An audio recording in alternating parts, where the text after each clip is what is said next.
Je vais te dévoiler une vérité brutale que j'ai apprise avec le temps et qui pourra complètement changer ta trajectoire financière de façon radicale. Car oui, tu dois arrêter d'investir comme tu le fais actuellement. Il faut savoir qu'il y a à peu près un an, j'étais en train de manger au resto à volonté avec des amis et d'autres personnes qu'ils avaient ramenés, et en fait j'étais assis à côté de quelqu'un que je connaissais pas réellement très bien, que j'avais déjà croisé 2-3 fois en soirée ou autre, et celle-ci commence à m'adresser la parole et vient me parler au sujet de la bourse et des investissements. Il faut savoir qu'elle sait à peu près que j'investis, elle sait également que je fais des vidéos, et elle me donne son point de vue qui est totalement à l'opposé du mien. C'est-à-dire qu'évidemment, elle va commencer à me sortir tous les clichés, que la bourse n'est pas un bouton magique, que la majorité des gens perdent de l'argent en fait sur cet investissement-là, ou encore que c'est loin d'être aussi facile que ce que l'on prétend. Et moi, évidemment, j'essaye de rétorquer en face.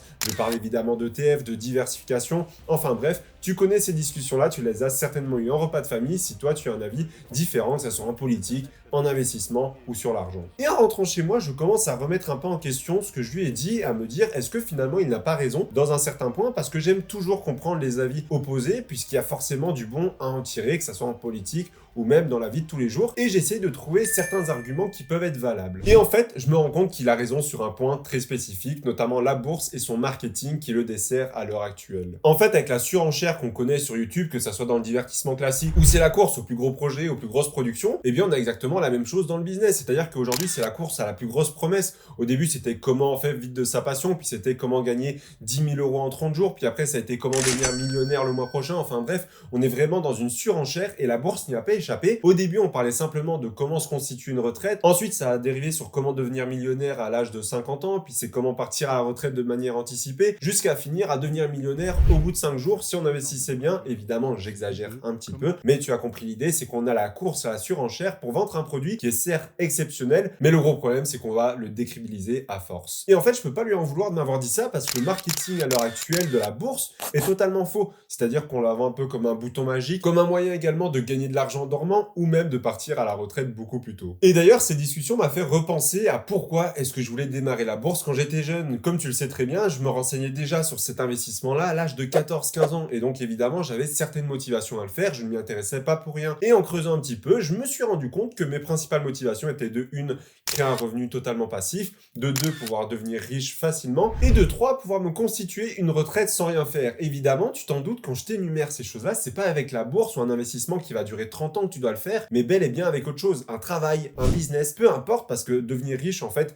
certes, avec la bourse, tu as énormément de chances de devenir riche si tu t'y prends bien avec une bonne stratégie, mais très peu de chances d'y arriver très vite. A contrario, avec un business, tu as moins de chances de réussir à faire beaucoup d'argent. Évidemment, tous les business ne réussissent pas. Par contre, tu as beaucoup plus de chances de le faire rapidement si tu as un bon business. Ensuite, faire des revenus passifs, c'est très bien, mais si tu investis que 200 euros parce que tu as 2000 euros de salaire, tu t'en doutes que tes revenus passifs vont être extrêmement limités et vont grossir très lentement, et ça sera pas demain que tu pourras gagner un SMIC par mois grâce à tes dividendes. Donc, avoir du revenu supplémentaire que tu peux investir pour ne plus investir peut-être 200, mais bel et bien 500, 1000, 2000 euros, c'est essentiel. Et puis surtout, en fait, partir à la retraite beaucoup plus rapidement. Certes, la bourse va t'aider, mais elle va t'aider dans un cas où tu as déjà une grosse source de revenus à la base et où la bourse va servir en fait de plafond pour ton patrimoine et essayer de le propulser de l'avant. Et évidemment, tu t'en doutes, ma vision a énormément changé avec le temps, et ça, c'était ma vision plutôt de 14, 15, 16 ans, et dès que j'ai commencé à réellement mettre le pas en bourse à mes 18 ans, et encore, j'avais encore un peu cette vision-là, mais avec le temps, ça s'est étoffé pour avoir la vision que j'ai à l'heure actuelle, c'est-à-dire que je ne vois plus la bourse comme un bouton magique, mais bel et bien, en fait, déjà de une comme une passion. Évidemment, c'est quelque chose qui m'intéresse énormément, mais t'es pas obligé d'être passionné pour investir. Mais deuxièmement, c'est surtout un accélérateur de ma réussite, plutôt qu'un créateur de celle-ci. Je vais t'expliquer la différence, c'est-à-dire qu'avant, je pensais que ça allait être ça qui allait me permettre de réussir,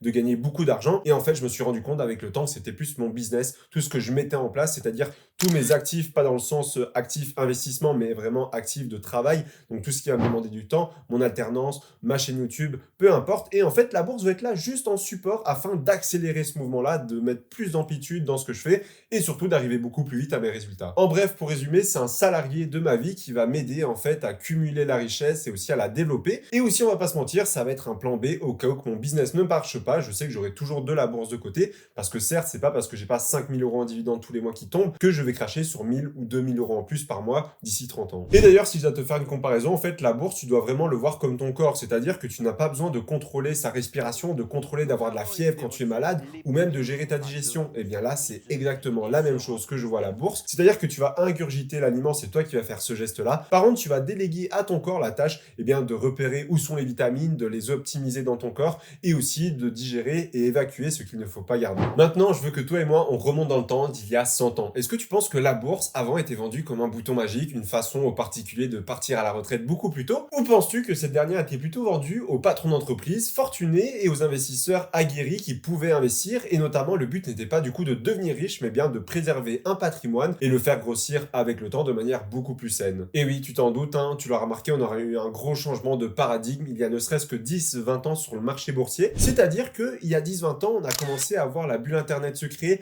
à voir des euphories de marché, mais surtout la démocratisation et la digitalisation de la bourse aux particuliers, même si celle-ci est en train d'arriver de plus en plus rapidement. On voit en fait un changement total de direction de la bourse, notamment de son usage. Certes, les institutionnels, les banques, les investisseurs professionnels l'utilisent encore, mais on voit de plus en plus de particuliers s'y intéresser et même y investir son argent, et c'est une très bonne nouvelle, mais avec cela vient aussi des inconvénients, notamment dans son marketing. C'est-à-dire que maintenant, la bourse n'est plus uniquement pour préserver son patrimoine et le faire grossir de manière naturelle, mais surtout de devenir riche. Et ça, c'est notamment grâce à son accessibilité, comme je te le disais, mais aussi au niveau de connaissances qu'on a en plus sur cette dernière. On sait très bien qu'il y a des intérêts composés, mais aussi de nouveaux instruments qui sont arrivés, comme des ETF, c'est-à-dire qu'à l'époque, tu étais obligé en fait d'investir sur une action individuelle, mais aujourd'hui, tu peux très bien investir sur un ETF Monde, un ETF SP500 ou autre. Même s'il ne faut pas le nier, la bourse sera toujours plus efficace si tu as déjà de l'argent à la base. Ce n'est pas pour ça que tu es obligé de démarrer avec un gros capital, mais évidemment, si tu as déjà 1 million d'euros à investir, tu gagneras beaucoup plus vite en fait des intérêts ou même des dividendes que tu pourras réinvestir directement, qui feront grossir ton capital beaucoup plus rapidement.